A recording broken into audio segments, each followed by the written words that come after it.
Tak čo si môžem tak rozpamätať, ja som v podstate od detstva vyrastal v rodine, kde sa umenie zbieralo a vlastne kde som bol obklopený obrazmi, sochami a vlastne vyrastal som v tom, že výtvarné umenie vlastne patrí do každodenného života.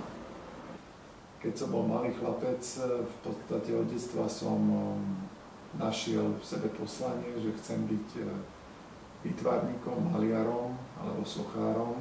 Mal som to šťastie, že som navštevoval množstvo ateliérov, vyrastal som v týchto ateliérov.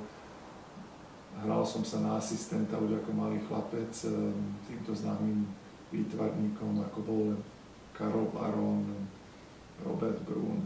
Teraz mám takú najnovšiu sériu obrazov, ktoré sú malované na hliníkovom plechu. A ak sme spomínali tej technike mojej, tak tých mojich obrazov je strašne veľa vrstiev, farieb alebo štruktúr, ktoré vlastne ja využívam na to docielenie toho konečného efektu. Tak ako som povedal, išiel som zo základnej školy, som išiel na gymnázium. Si myslím, že to gymnázium mi dalo taký lepší, všeobecnejší rozhľad a mal som možnosť viac sa zamýšľať nad tým, čo chcem robiť, nad tými námetmi. Budeme teraz malovať takéto obrazy.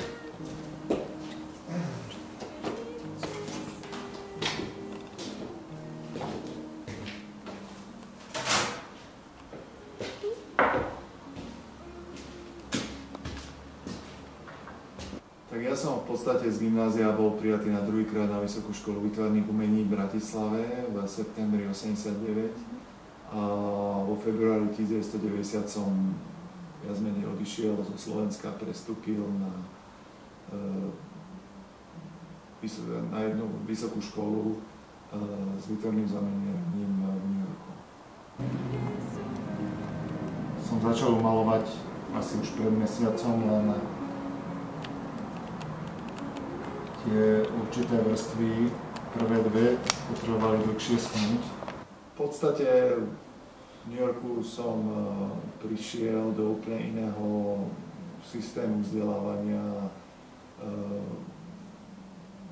Bolo to, v New Yorku som strávil 8 rokov, som tam vyštudoval aj bakalára, aj vlastne magisterské štúdium. Toto je rok 94.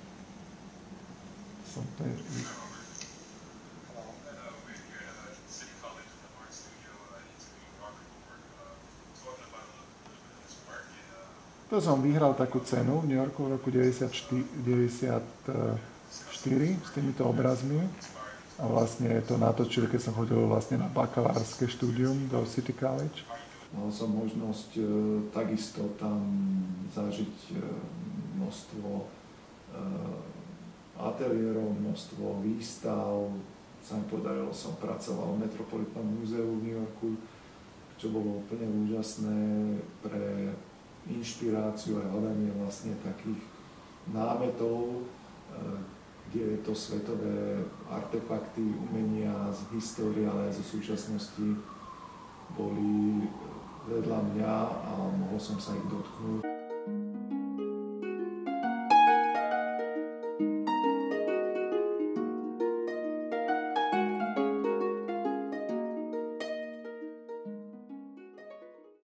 V New Yorku som vystavoval, mal som svoj ateliér vedľa Times Square, dokonca som učil, robil asistenta na vlastne vysokej škole. Učil som tam kresbu a grafiku a boli to jedný z najkrajších období a najkrajších rokov môjho života. V tomto prípade som vlastne dával na tieto obrazy len tretiu vrstvu, ja neviem, asi z 15. A tieto obrazy si vyžadujú ešte množstvo ďalších prístupov a Človek v New Yorku získa určité, samozrejme, sebavedomie, určitú samozrejme znalosť jazyka, určitú schopnosť spoľahnúť sa sám na seba v určitých situáciách. Som bol obklopený tým špičkovým umením každodenne, takže v podstate som to absorboval do seba a utváral si vlastne svoj vlastný výtvarný názor. Samozrejme aj farby využívam olejové, akrylové, toto je taká špeciálna farba na kov. Skončilo mi študentské vízum, na ktoré boli vlastne naviazané všetky tieto náležitosti a mal som určité ponuky do Európy, tak som sa aj rozhodol.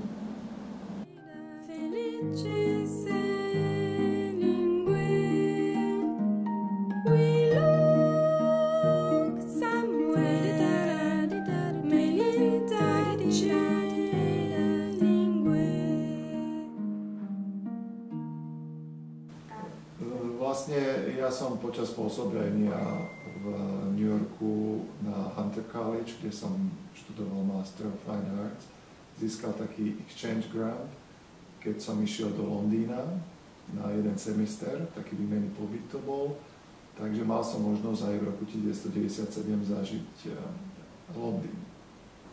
Takže toto je môj ateliér, je to taký podkorný priestor. Cítim sa tu veľmi dobre, možno preto, že som nadoblakný nad ľuďmi. Snažím sa niekedy aj, je to taký automatický proces, že človek si aj neuvedomuje, že čo vytvára, alebo že čo chce vytvoriť, ale proste to vytvorí. A to, keď sa podívam vlastne na ten svoj obraz, je až vlastne taký sekundárny produkt. A vtedy sa možno aj zamyslím nad tým, že vlastne čo som chcel vlastne tým obrazom vytvoriť, že ako ten môj obraz oslovuje tých druhých ľudí. Či tá moja daná tvorba kopíruje súčasnú dobu, alebo práve naopak, či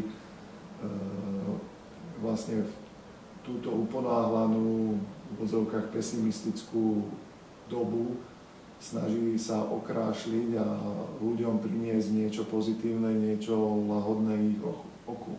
Som tu sám a mám možnosť aj určitej konfrontácie, meditácie s mojimi obrazmi a snažím sa prísť na také nové myšlienky, nové nápady. V podstate v mojich obrazoch sa nachádzajú linky symbolov, rúk, nôh, celých postav, ľudských tvári v pohybe. A tieto polystyrénové platny, čo tu mám, vlastne tak tie využívam na otláčanie horúcou ihlou, ja vlastne do toho vyrývam a tieto linky a následne na to valčekom naváľkam olejovú farbu a tu potom otlačím na povrch buď plátno alebo nejaký tvrdší povrch. Veľakrát hlavne tieto postavy a tváre kreslím z profilu. Myslím si, že táto časť tejto mojej tvorby, akože kreslenie postav z profilu, bolo ovplyvnené egyptskými nástennými malbami. Moja technika je taká kombinácia techník, grafických techník, maliarských techník a kresby. Ako sme už spomínali, vlastne v tých mojich obrazoch sa zobrazuje taká linka, čistá linka, ktorú kreslím jedným ťahom ľudských postav, alebo torz, alebo artefaktov ľudských častí tela, ako sú ruky, nohy, to sú vlastne symboly, určité symboly pre mňa. Potom sú to rôzne grafické princípy, vyrývania, pozitív, negatív, otláčania rôznych štruktúr, vtierania farby do vyritých častí. Potom sú to maliarské techniky ako práca s farbou, prekrývanie rôznych